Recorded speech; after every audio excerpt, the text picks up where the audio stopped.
Good morning, guys. Good morning, good afternoon, and good evening. Like we always do on this channel, where we greet you in respective to the time that you are listening to this podcast or listening to this message today, right? So I hope you're good wherever you are, and I hope that the blessings of the Lord are upon your life. Now, today we're going to do a continuation, right, of what we talked about on the previous short. Now, on the previous short, we talked about the company that you keep would determine how far you go in life. And then one subscriber then asked me, or one person then asked me to say, can you actually expand on that and explain more on that? And that is what we're going to do in this episode, right? So the type of company that you keep or the type of friends that you keep determine that where your life is going to lead you, right? That is what we're going to be talking about today. Now we're going to be getting our context from the book of Deuteronomy chapter 20 verse 8. That is where we're going to be getting our main context from, or our main message from, right? Now this was a time that the Israelites were going to war. And if you read previously from verse 20 all the way up until verse 8, we realize that the Bible then clearly says, and God is speaking to his people, and he says, you know what, now that you are going to war, I, the Lord your God, am going to go in front of you. I'm also going to go with you, and I'm going to deliver the enemy into your hands. So therefore, be of good courage. Don't be afraid of anything, for I have already delivered the enemy into your hands. Now, there were specific instructions as well that came along with us. Now, as they were doing this, right, or as they were at this point in verse 8, which is the verse that I like, which is where we're going to get our message from. In verse 8, the priests are told to tell the people that, listen, if there is any among you that is faint-hearted, let him go back home. This is a message I want us to bring today, and this is where our message is. It says that if there is any among you that is of a faint heart, let him go back home, lest he also makes those that are around him to be faint-hearted as well, right? And that is where we are going to get our message from today. Now, everyone was going to war, but there came a point where they had to separate those that were afraid and those that were not afraid. There came a point in time where they knew that now that we are going to do serious business, we cannot go with anyone and everyone. Right? So they had to separate certain people and say, no. We understand that, you know what, we are all Israelites, but in this point, we are now going to separate ourselves, and some we have to be left behind, right? And that is where we're going to get our message from, guys. If back in the days, they had to separate other people from other people, not out of spitefulness or out of any kind of wickedness or anything of that sort, but they had to separate certain people because the occasion that they were going to did not require them to have certain people which were of a faint heart or people that were afraid, right? So when it comes to you today in your life, what company are you keeping in your circle? That's the question I want to ask you today. What company are you keeping in your circle? If back in the days, guys, they had to separate certain people and say, no. If those that are faint-hearted, please go back home. Today, I want to ask you today, what company do you have in your circle?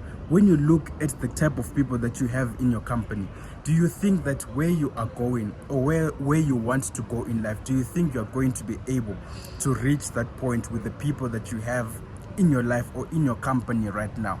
Do you think, and this is like a self-introspection that you should do for yourself, do you think, and this is I don't know who you have in your circle, I don't know who you have in your company, right?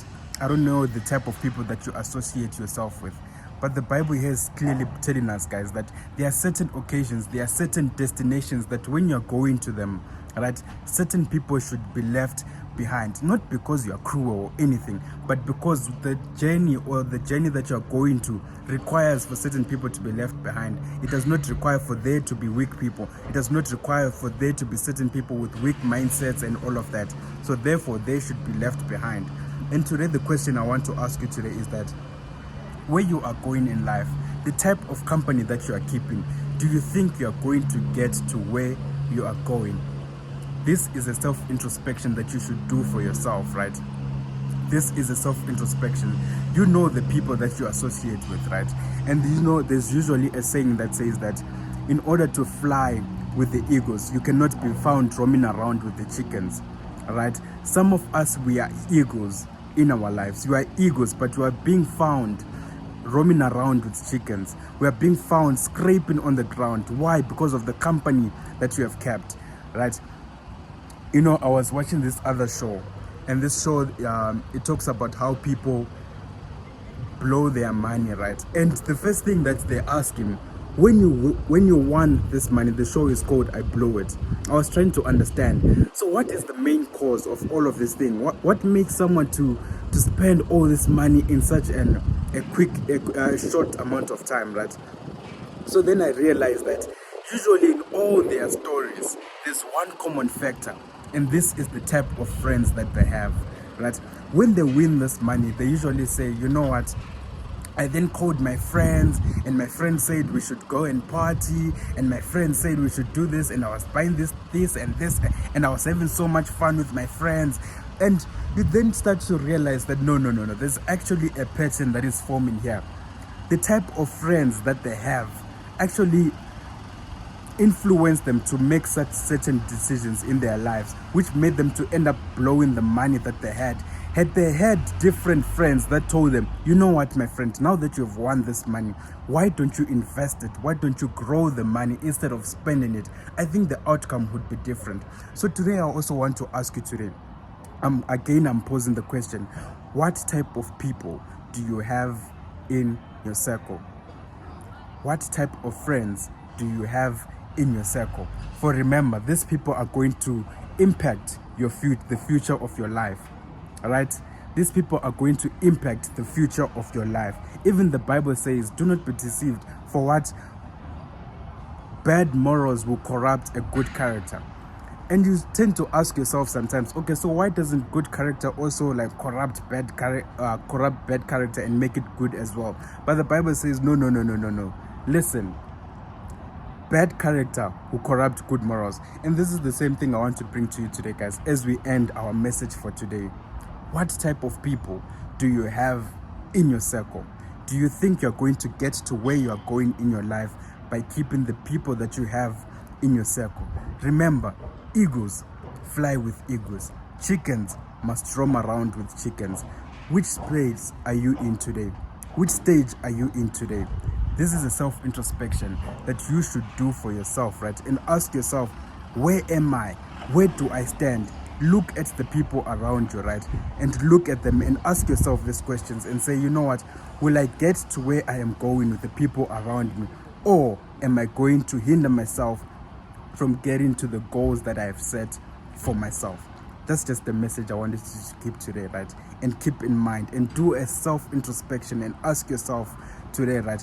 If the Israelites had to separate certain Israelites, not because of spitefulness, but because they knew that the mission that we have, it doesn't require people with faint hearts, why don't you also do a self-introspection in your life and look at yourself and say, you know what?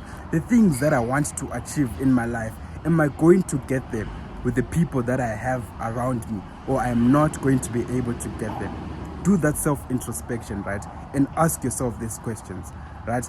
And that is the end of our message for today, guys. May God bless you, and I hope that in everything that you do, you will be able to make that self-introspection and ask yourself and really investigate and really look within yourself, right? And look whether you are in a safe space or you are in a danger zone. May God bless you.